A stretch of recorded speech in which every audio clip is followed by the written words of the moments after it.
Bom dia.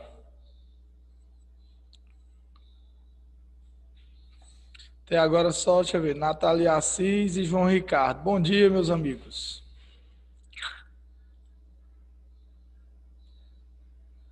Vou ver aqui. Letícia Cauane. Bom dia. Então, nós vamos dar início à nossa revisão. Qualquer dúvida, vocês podem perguntar tanto pelo chat como mandar a aula. Tanto pelo chat como mandar a pergunta durante a aula, um áudio. Então,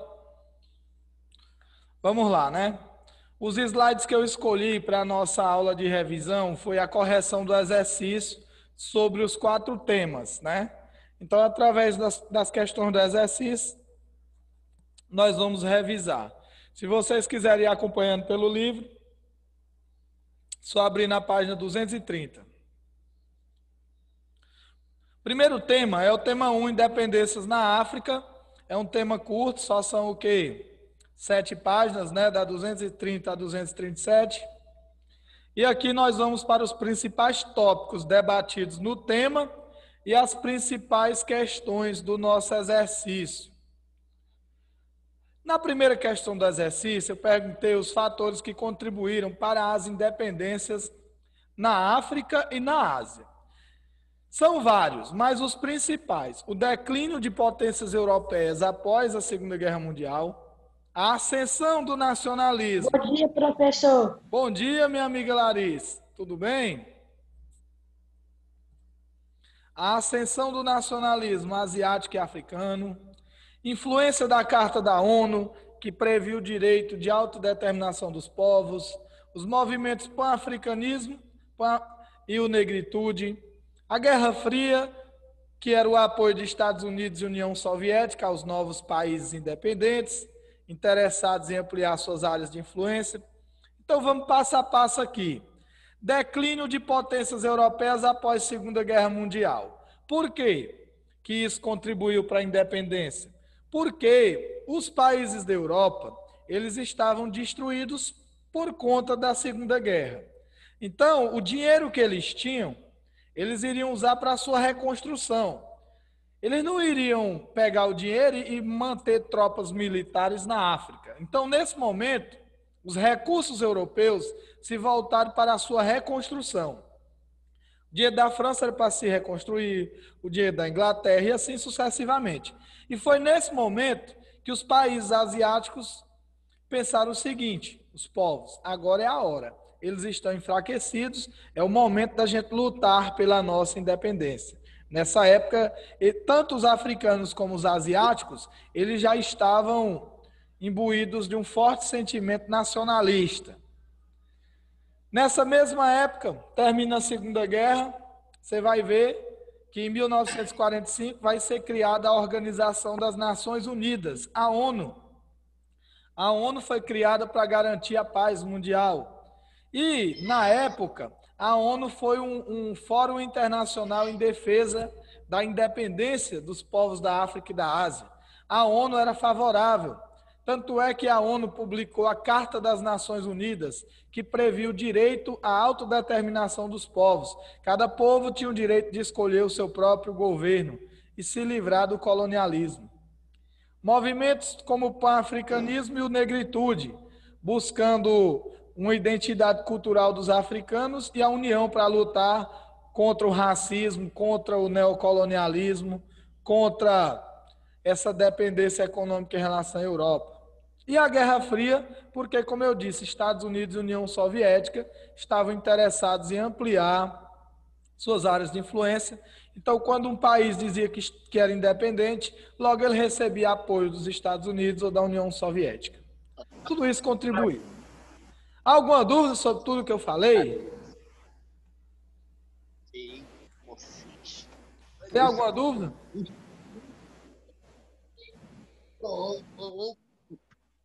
Se não tem, bora prosseguir. Na segunda eu perguntei de que forma ocorreram as independências na África e na Ásia. Caracteriza esses processos. Meus amigos, A independência na África e na Ásia ocorreu de duas formas: através de acordos diplomáticos e guerras. Acordos. O país, né, a metrópole concedia a independência da colônia com a transferência do poder para as elites locais. E mantinha fortes vínculos de dependência capitalista.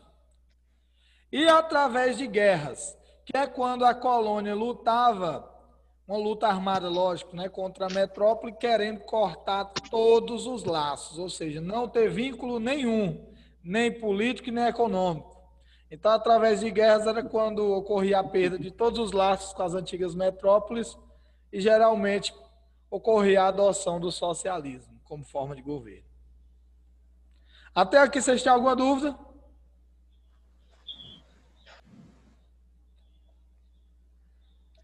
Se não tem, bora para frente. Na terceira eu perguntei o que foi a conferência de Bandung e quais as propostas debatidas nesse evento. No material de vocês não tem muito falando sobre ela, mas está aí no exercício, que eu espero que vocês possam ter passado para o caderno ou tirado o print. Tem alguém aí com o som ligado? Deixa eu ver aí. Felipe já chegou aí na reunião, tal do Frederico, Giovana. Todo mundo está entendendo? Salomão, Vitor Emanuel, toda a galerinha aí do nono ano, uma parte, que está muito pouco. Que foi a conferência de Bandung, quais as propostas debatidas nesse evento? Nós vamos ver que foi uma conferência realizada em Bandung, na Indonésia, que contou com a participação de 29 países recém-independentes da África e da Ásia. Defendiam o não alinhamento na Guerra Fria, ou seja, a neutralidade. Foi nessa conferência onde surgiu a expressão terceiro mundo, que eles diziam o seguinte: olha, nós temos o direito de permanecer neutros, porque nós não somos um país capitalista de primeiro mundo, não somos um país socialista de segundo mundo, e o que nós somos? Somos o terceiro mundo. Temos que lutar pelos nossos direitos, temos que lutar para combater o racismo, combater o neocolonialismo, debater os nossos problemas econômicos, o direito de estarmos neutros na Guerra Fria e promover uma ajuda mútua entre nós, as nações afro-asiáticas. Então, era esse o tema da Bom Dia. Éder Júnior. Valdir, diga lá, meu amigo Éder, o que é que você manda? Bom dia, né? Aí aqui tá as propostas debatidas. Direito de neutralidade na Guerra Fria, se reconhecer como terceiro mundo, buscar promover uma ajuda mútua entre os países afro-asiáticos, combater o racismo, o neocolonialismo, resolver os problemas econômicos dos seus participantes. Bom dia. Tem como voltar no slide 1 na questão 1 para eu tirar o print? Tem. Tem agora. Volta agora. Quando você tirar o print, você me diga.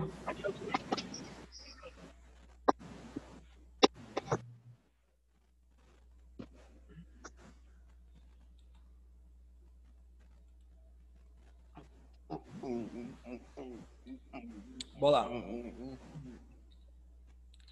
Aí eu perguntei na quarta o que foi o movimento pan-africanista. Pan-africanista. Ou pan-africanismo, né? O pan-africanismo é uma ideologia criada no século XX, que propõe a união de todos os povos da África como forma de potencializar a voz do continente no contexto internacional e buscar a independência dos povos africanos. Como nós vamos ver, o pan-africanismo surgiu no início do século XX, mas ganhou força no 5º Congresso Pan-Africano realizado em Manchester. Foi quando esses intelectuais, principalmente os negros norte-americanos, né, passaram a lutar pela independência dos povos africanos. Essas discussões intelectuais passaram para a ação política. Então, eles queriam discutir a condição do negro na sociedade e buscar a independência da África. Então, o pan-africanismo foi isso, uma ideologia criada no início do século XX, propõe a união de todos os povos da África como forma de potencializar a voz do continente no contexto internacional e buscar a independência dos povos africanos, né? Tinha também um outro movimento. Sobre esse movimento vai falar na página 232, que é o movimento Negritude. O movimento Negritude foi uma corrente literária que agregou escritores negros. Ei, galerinha, só fazer a pergunta, vocês estão me vendo ou só estão me ouvindo? Dá para ver, Valdir. Ah, estão me vendo, né? Vem de ouvindo. Ah, beleza. Porque eu coloquei aqui para cima. Eu não estou me vendo, mas calma, peraí. Peraí, deixa eu ver.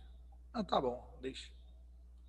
Ó, então o movimento Negritude foi uma corrente literária que agregou escritores negros de países que foram colonizados pela França. Qual era o seu objetivo? Qual era o objetivo do movimento Negritude?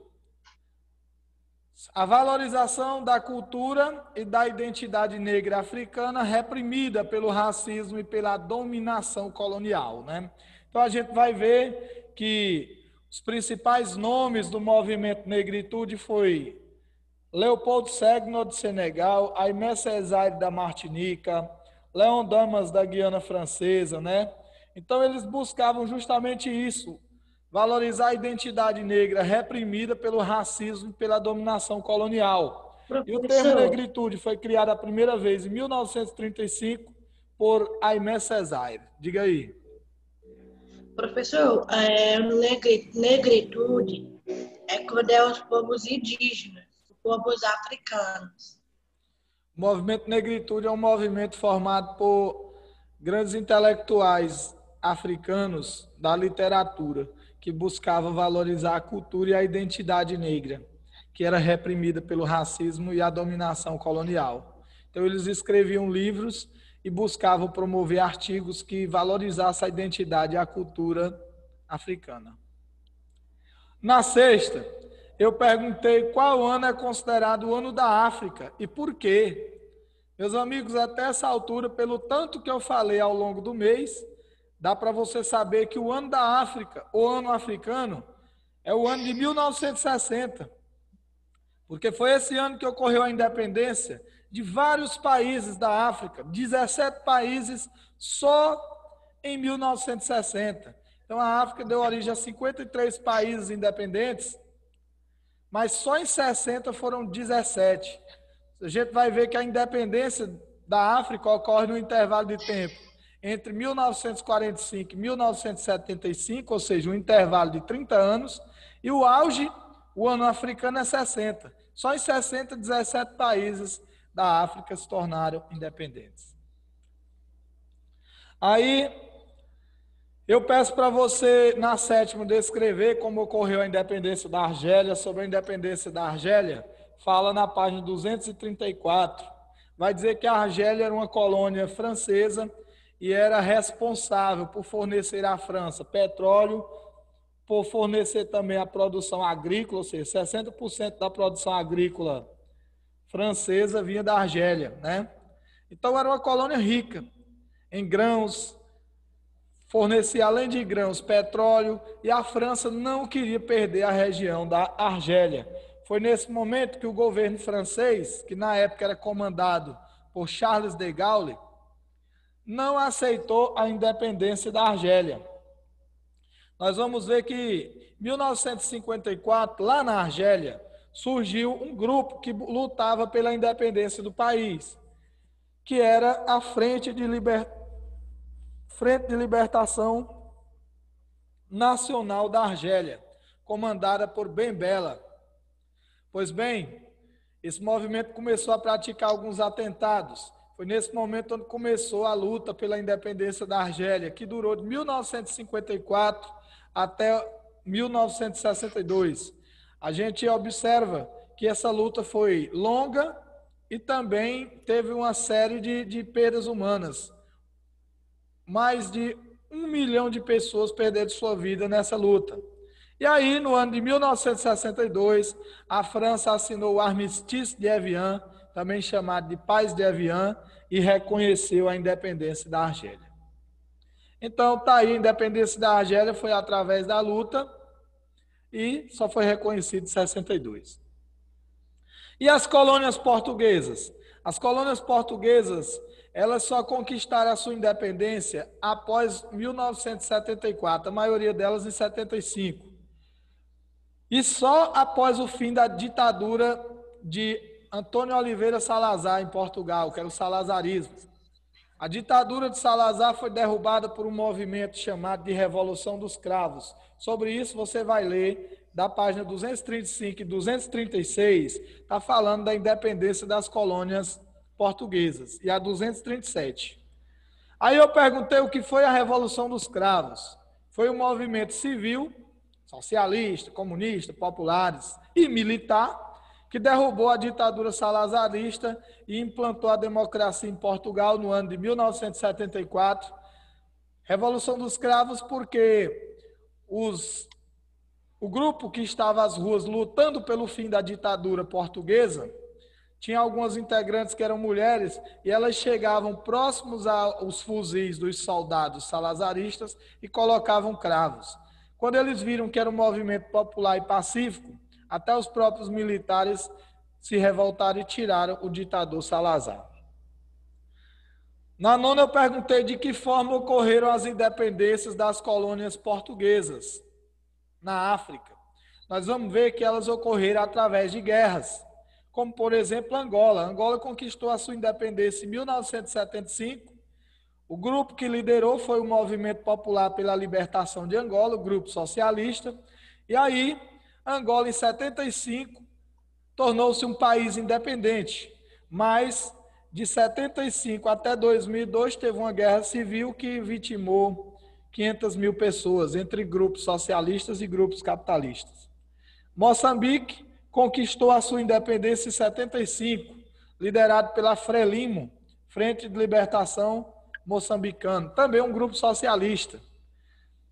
Após a independência, ocorreu também uma guerra civil que durou até 1992. Então, resumindo, as colônias portuguesas, tanto Angola, Moçambique e Guiné-Bissau, conseguiram a sua independência através de guerras. Em todos esses locais foi adotado o socialismo e ocorreram intensas guerras civis pelo poder. Sobre esse tema, alguma dúvida? Não, professor. Vamos para o tema 2, os desafios da África Livre. Eu perguntei quais as duas teorias que apresentavam projetos para a configuração geográfica da África após sua independência. Nós vamos ver que eram duas teorias, minimalistas e maximalistas. O que defendiam os minimalistas? Defendiam a manutenção das fronteiras coloniais e uma África dividida em vários países. Ou seja, os minimalistas eram a favor de a África ser independente, mas formar vários países. Tanto é que a tese minimalista venceu e a África deu origem a 53 países. E os maximalistas defendiam a formação de uma grande e única nação no continente, uma grande África. Era o projeto de Kwame Nkrumah. Esse projeto foi rejeitado. Aí eu perguntei na segunda e na terceira o que defendiam os minimalistas. Aí eu botei o pan-africanismo minimalista, defendia a manutenção das fronteiras locais, incentivando a construção de estados nacionais com base nas fronteiras estabelecidas. Acho que deu para você entender que os minimalistas eram a favor de formar vários países independentes na África. E os maximalistas, né, como Nkrumah, defendia a construção de uma unidade econômica, política e militar no continente, ou seja, uma grande África, um só país. A tese dele foi rejeitada, prevaleceu a tese minimalista, e hoje a África possui 53 países, né? Aí nós vamos ver que hoje está ocorrendo uma nova diáspora africana. O que é isso? Africanos buscando melhores condições de vida e trabalho em outras regiões do mundo, como a Europa, Oriente Médio, Estados Unidos e até no Brasil. Alguns vêm, principalmente os angolanos. Aí eu perguntei na quarta os principais destinos dos africanos na nova diáspora negra ou nova diáspora africana. E o que eles buscavam nos novos países? Meus amigos, Os locais onde eles estão indo hoje é a Europa, principalmente França e Inglaterra, que eram os países que tinham o maior número de colônias, e até porque o idioma permaneceu, em algumas colônias independentes, permaneceu o idioma francês e inglês. Então, na Europa, eles vão principalmente para a França e Inglaterra, buscam também o Oriente Médio e os Estados Unidos. E o que é que eles buscam? Melhores condições de vida e trabalho. Oportunidade, emprego. Não é não, meu amigo Arthur Santos? Verdade. Muito bem, garotinho. Quinta, quais os principais desafios enfrentados pelos africanos após sua independência? Nós vamos ver que eles conquistaram a independência política, formaram seu governo, escolhem o seu representante, porém, eles sofrem profunda dependência tecnológica e necessitam de capitais externos.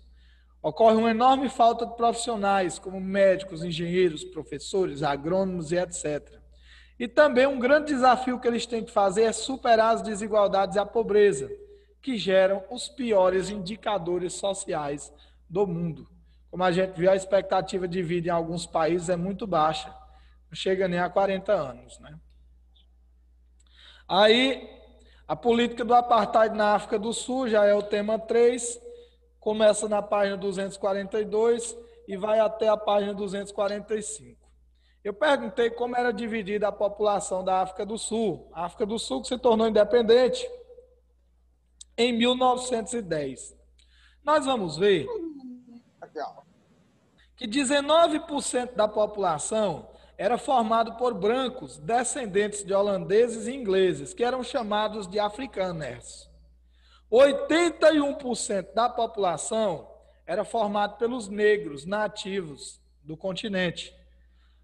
A gente vai ver um detalhe, os negros eles eram a maioria, mas eles não tinham direitos políticos. Quem comandava a política do país era aquela minoria branca. E era uma minoria racista, uma minoria preconceituosa. Tanto é que em 1948, eles criaram o apartheid, uma lei de segregação. Mas vem cá. Oi? Mas vem cá.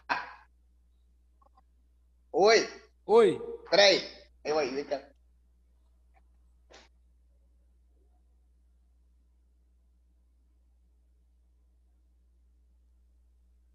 Vamos lá então, né? Continuando.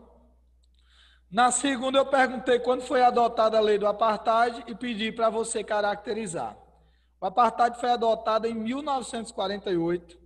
Era uma lei de segregação oficial que previa acessos diferentes para negros em hospitais, escolas, praias, clubes, ônibus, universidades, bairros e outros espaços de convivência pública. Proibiu o casamento entre brancos e negros, ou seja, o apartheid promovia a separação entre brancos e negros na África do Sul. Então, os negros criaram uma lei que separava, por exemplo, hospital só para branco, hospital só para negro, escola para branco, escola para negro, praias, clubes, ônibus, universidade, bairro. Um negro só podia ir num bairro de branco se ele tivesse uma autorização, um passe, dado por um homem branco. Ó, tá aqui o passe, ó. Vai lá. Agora, para isso, você apresenta às autoridades policiais o passe. Então, era uma segregação, era uma separação, um racismo gigantesco. Bem aí você vê nesse Professor, cartaz. Oi. O que tá dizendo nesse cartaz aí de praia? Aí? Ah, o que está dizendo é o seguinte, que essa praia bem aí é em Durban. Nessa praia só podem banhar crianças de origem europeia, pessoas brancas, entendeu? É proibida a presença de negros. Entendeu? Sim. Aí eu perguntei na terceira o que eram os bantustões. Só para você ter uma ideia, os negros viviam em reserva. Por exemplo, tinha os bairros de branco e os negros eram tudo alojados em reserva. O nome dessas áreas separadas onde viviam os negros eram chamadas de bantustões. Eram reservas ou áreas separadas para negros, realizadas através de uma divisão tribal. Confinava os negros em 13% do território. Então, por exemplo, os negros viviam tipo naqueles alojamentos chamados de bantustões, alas só para negros. Na quarta, eu perguntei qual foi o principal líder na luta contra o apartheid na África do Sul. Qual foi o principal líder? Nelson Mandela, né?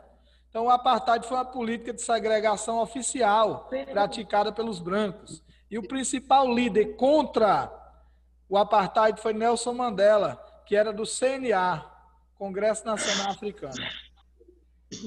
Professor, e teve alguns eventos assim, massacre? Teve algum evento histórico que marca o massacre? Sim. Responda agora na quinta. Qual foi o principal massacre sofrido pelos negros na luta contra o apartheid na África do Sul? Foi o massacre de Sharpeville, né, em 60. Mandela e seu grupo começaram a descumprir as leis do apartheid.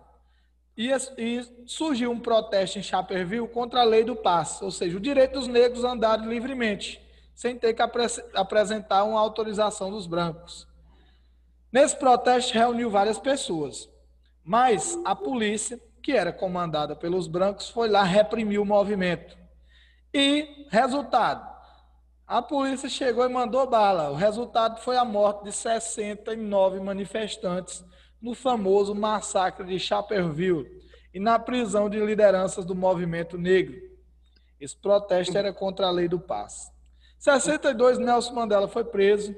Mandela ficou preso de 1962 até o ano de 1990, né? Aí eu perguntei as principais consequências internacionais para a África do Sul por conta do apartheid. A ONU pressionou a África do Sul para acabar com o apartheid, já nos anos 60. A África do Sul disse não, pois a ONU proibiu a participação da África do Sul em suas reuniões. A África do Sul também, ela não podia participar de eventos internacionais esportivos, como a Olimpíada e Copa do Mundo, e sofreu um bloqueio econômico de alguns países. Nós vamos ver que final da década de 80 e início dos anos 90 começa uma pressão muito grande pelo fim do apartheid. Diga aí. Professor, Nelson Mandela, ele era um soldado.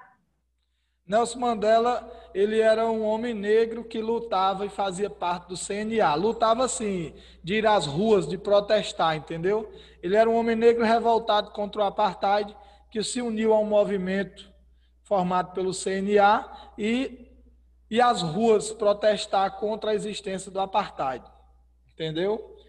De protestar contra o apartheid, ele foi preso em 62, foi liberto em 90, passou 28 anos preso. 90, Mandela foi solto. 93, ocorreu o fim do apartheid na África do Sul. Em 94, os negros tiveram direito ao voto e ocorreram as eleições multirraciais. Oi? Nada não, é porque tranquilo. Desculpa. Tranquilo. 90, Mandela é solto. 93, ocorre o fim do apartheid. 94, ocorrem as eleições multirraciais. Pela primeira vez, os negros têm o direito de voto no país. E nas eleições de 94, a vitória foi de quem? Nelson Mandela. E aí está a capa da revista Veja, o nascimento de uma nação, né? Mandela é o novo presidente da África do Sul. Aí eu perguntei como é que ficou a condição social dos negros na África do Sul após o apartheid. Meus amigos, acabou a segregação, mas ficou a herança de pobreza. Ficou as desigualdades. É igual no Brasil. O Brasil acabou a escravidão em 13 de maio de 1888. Mas ainda hoje tem a herança da escravidão. Então, na África do Sul, a herança do apartheid foi o seguinte, ainda hoje ela persiste. Calcula-se que 70% das terras férteis ainda pertencem aos brancos. Os negros continuam sendo a categoria social mais vulnerável, ocupando cargos de menor prestígio e que exigem baixa remuneração. Então, acabou o apartheid, mas ficaram as desigualdades. Aqui você está vendo um bairro, Seu Etla, que é um bairro localizado na África do Sul em 2009, na página 245. Se você olhar, olha como ainda vivem alguns grupos, né? Em condições de extrema pobreza. E aqui, para a gente finalizar a nossa revisão e todos os temas, né?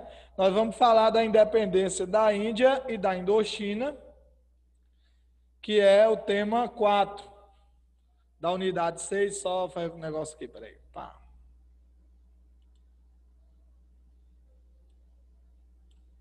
Beleza.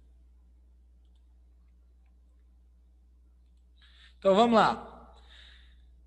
Você sabe que a Índia foi uma colônia inglesa. A Inglaterra colonizou a Índia, dominou ela a partir de 1858. A Inglaterra explorava muito a Índia. Tanto é que a Índia era chamada de as joias da coroa britânica. As joias da coroa britânica, de tanto lucro que ela fornecia. Aí o que vai acontecer? Nós vamos observar que desde o início do século XX a Índia lutava pela sua independência, mas ela só veio conquistar em 1947, graças às estratégias deste homem. Aí eu perguntei quais as estratégias utilizadas pelos indianos na luta contra a Inglaterra pela sua independência e qual foi o principal líder desse movimento. Qual foi o líder da independência da Índia? Qual foi? Mahatma Gandhi. Quais as estratégias utilizadas por ele? A desobediência civil e pacífica, baseada na não violência, boicote aos produtos ingleses e greves de fome. Então, Gandhi, ele era formado em direito, ele é um advogado, viu? Formou-se na Inglaterra. Quando Gandhi voltou formado para seu país, Gandhi decidiu utilizar o seu conhecimento para libertar seu país daquela opressão.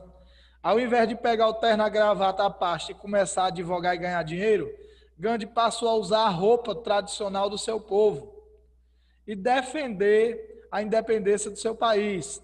E Gandhi começou a observar o seguinte: olha, a Inglaterra vive aqui dentro da Índia, ela lucra de duas formas.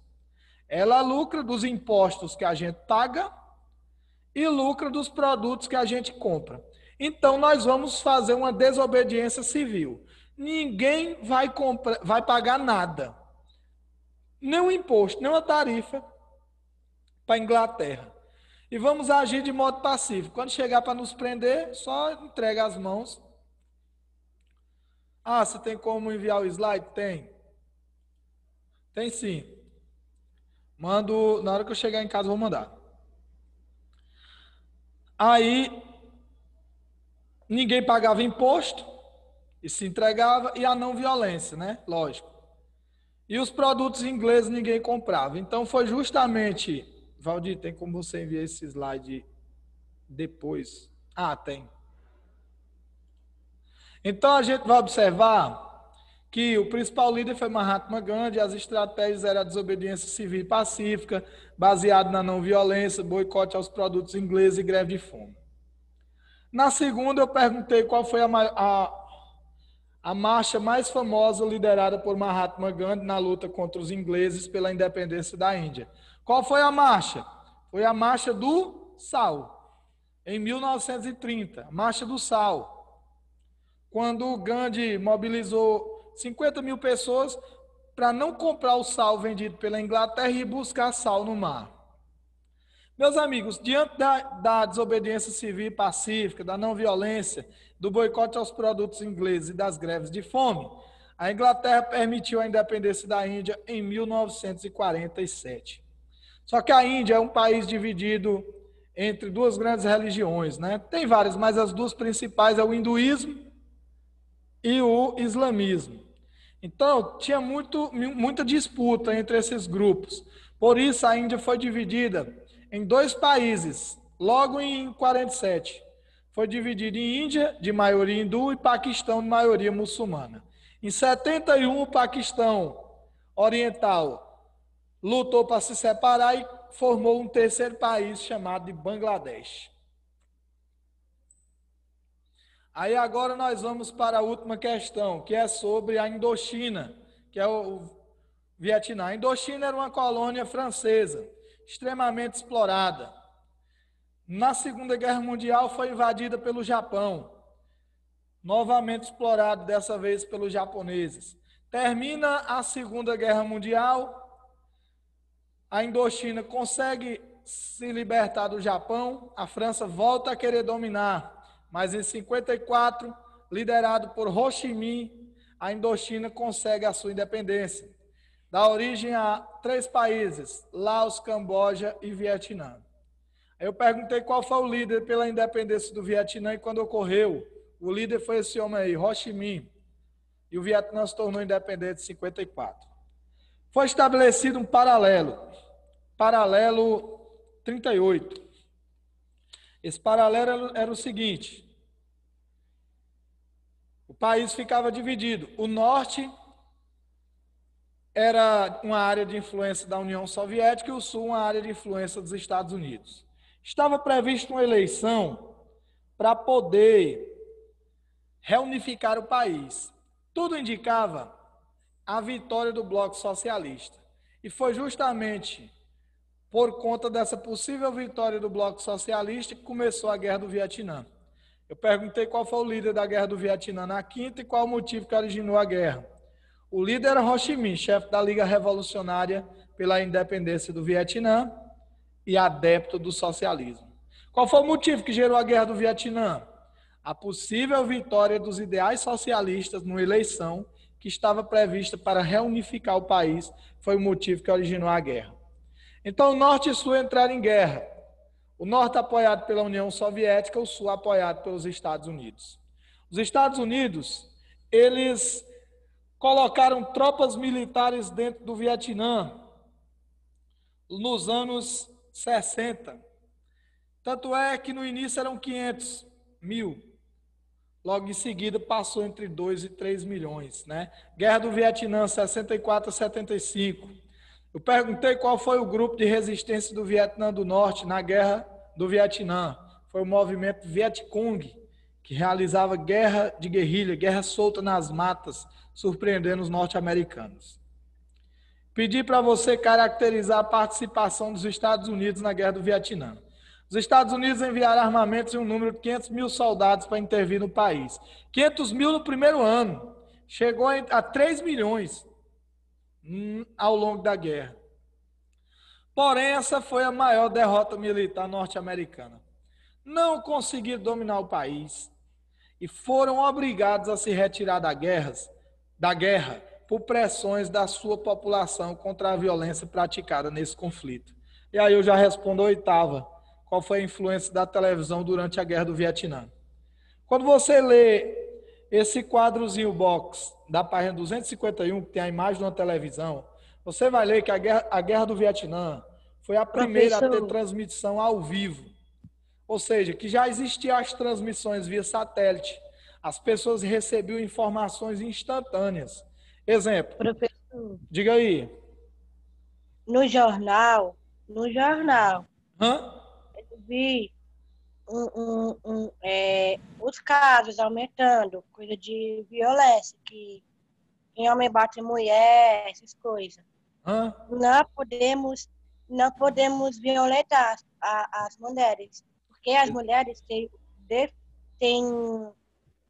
como é? São defensores. Exatamente, né? Então, ó, da mesma forma que você viu nos jornais a violência contra a mulher e passou a buscar uma sociedade mais justa, assim eram os norte-americanos. Eles viam as imagens da guerra, viam as imagens de crianças mortas, aquela violência, e pensavam, meu Deus, nosso país está numa guerra que não tem nada a ver conosco. Nossos soldados morrendo, filhos nossos lutando numa guerra lá no Vietnã, tanta violência. Então, a própria população dos Estados Unidos fez passeatas, manifestações, pressionando o presidente dos Estados Unidos a retirar as tropas do país do Vietnã. Foi nesse momento que, a partir da intensificação dos protestos, o governo dos Estados Unidos decidiu, em 73, retirar suas tropas militares do Vietnã. Logo em seguida, qual foi o resultado da guerra? Após a saída das tropas dos Estados Unidos em 73, a luta continuou entre o Norte e o Sul. A vitória foi dos comunistas do Norte, invadiram a capital do Sul, Saigon, e tornaram o Vietnã um país socialista independente, comandado por Ho Chi Minh em 75. E para a gente finalizar, a Guerra do Vietnã foi uma guerra, como eu disse, muito violenta. E os Estados Unidos usaram armas químicas. Estas armas aqui foram proibidas de serem utilizadas. Quais armas químicas foram utilizadas pelos Estados Unidos na Guerra do Vietnã? Napalm, essa bomba incendiária, que queimava a pele das pessoas. Napalm foi proibida. Foi proibido utilizar esse tipo de arma em guerra. Se tiver uma guerra, é proibido usar napalm. E o agente laranja, que os vietnamitas lutavam escondido na mata, os Estados Unidos soltavam esse produto químico chamado de agente laranja, que desfoliava a vegetação, para dificultar a ação dos vietcongs. Olha o jeito que ficava as matas quando tinha um agente laranja. E com isso a gente finaliza a nossa revisão. Vocês têm alguma dúvida, pergunta ou curiosidade? Não. Pois Professor. fiquem com Deus e até a próxima. Tchau, queridos. Professor, Oi! Oi! tem muita gente morrendo, coisa de violência, homem agredindo mulher, homem esquartejando mulher, botando dedo na mala, essas coisas. Verdade, a gente tem que lutar por uma sociedade mais justa e punir esse tipo de pessoas, né? Pois, tchau, meus queridos, e boa prova. Tchau, professor, obrigado. De nada.